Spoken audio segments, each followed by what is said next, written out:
and your dream really came true. I mean, your dream of being in Sweeney Todd since you were a kid. Yes. And Sweeney Todd's one of my favorite Did musicals. I mention that on the pod last time? No. Yeah. But that was a lifelong dream of mine. How did that happen? It was just the most basic of auditions. I thought that they were I got a call. I was very excited. I was really hopeful for an audition because I knew that Alex Lacamoire, the music supervisor for Sweeney, who also orchestrated Dear Evan Hansen, which I was in at the time. I was doing that, so I had been working with Lac, and not too often. He's a very busy guy. He writes a lot of incredible stuff, and so he bounces around to shows, and so I'd see him every now and again. But I was hoping that that my name might be in the mix audition wise. But they were seeing everybody, and I just did like a self tape, like right when I started Dear Evan Hansen, and my voice was not up to shape as it should have been, and I didn't like the tape, and I didn't hear back for months, and I was kind of okay. I was like, they're probably just going to go a different direction. I feel like sometimes they'll like avoid casting names in certain roles because sometimes it can just be like off-putting and distracting, where it's just like I don't necessarily see a character more than I do see this person who I know from other work, which is like very fine.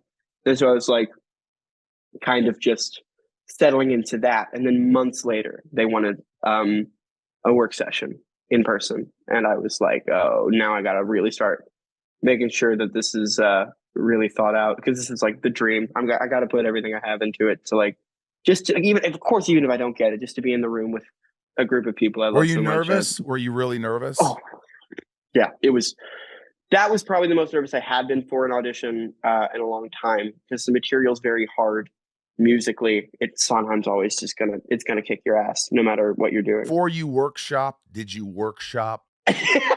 Like on your own? Yeah, I did. Yeah, there was like phases of like what I wanted this to be, because also Toby's a weird part. Toby's a lot of people there's a lot of freedom as to what you can decide to do with him.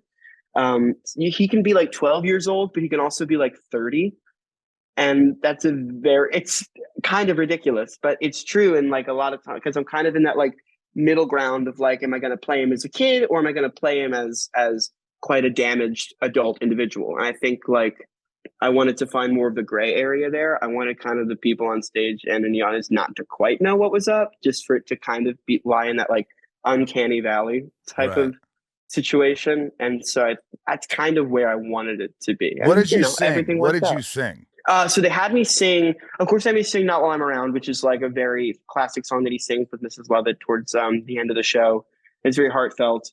It's not as vocally challenging or like musically difficult as the other ones, but then they had me sing Pirelli's Miracle Elixir, which is basically rapping. It's so hard.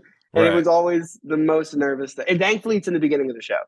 So you get that out of the way, and you get all the jitters out, and then you can just enjoy the show and do a character thing. But that's like running a marathon. Take me to opening night. And it's a packed crowd. It's Broadway. It's the show that you've dreamt of your whole life. Yeah. And what are you going through that day? Are you not eating? Are you just so nervous? That's a big thing, is that my diet schedule is so much better when I'm not doing theater, because I always feel I have to eat really, really early in the morning. And I usually like to eat a lot because I don't eat throughout the day leading up to a show, because it really does just make me feel sluggish and tired. Even no matter what, like I try, like no matter what I eat, for some reason before a show, I get like burpy and gassy, and then I freak out, and it makes me very anxious. So I always eat very, very early. But that day I was like, I think I probably forgot to eat, which is not good, because you need energy to do that. Yeah. But I remember my brother had done Sweeney only about a month prior, and he played the same part that I did. Wow. He had played Toby. And so the majority of the show, I'm like, I wonder what he's going to think of this. I was always like, I wonder if he's going to like this choice comparatively to his. And for some reason, I think that tunnel vision made it a lot easier, because there were a lot of really cool people there, people who I really want to work with, admire. It's like so much pressure. Thankfully, we have a month of previews leading up to opening night, which are basically like invited dress rehearsals for about a month, that you can like, they're still like working out all the little things that don't work. And the reviews were good. The reviews were good.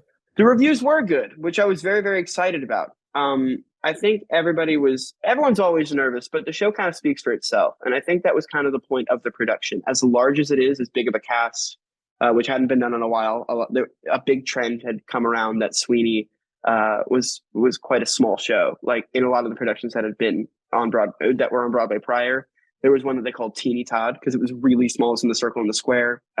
They're all very good. There was another production in I think 2007 that was with Patti LuPone and Michael Cerveris.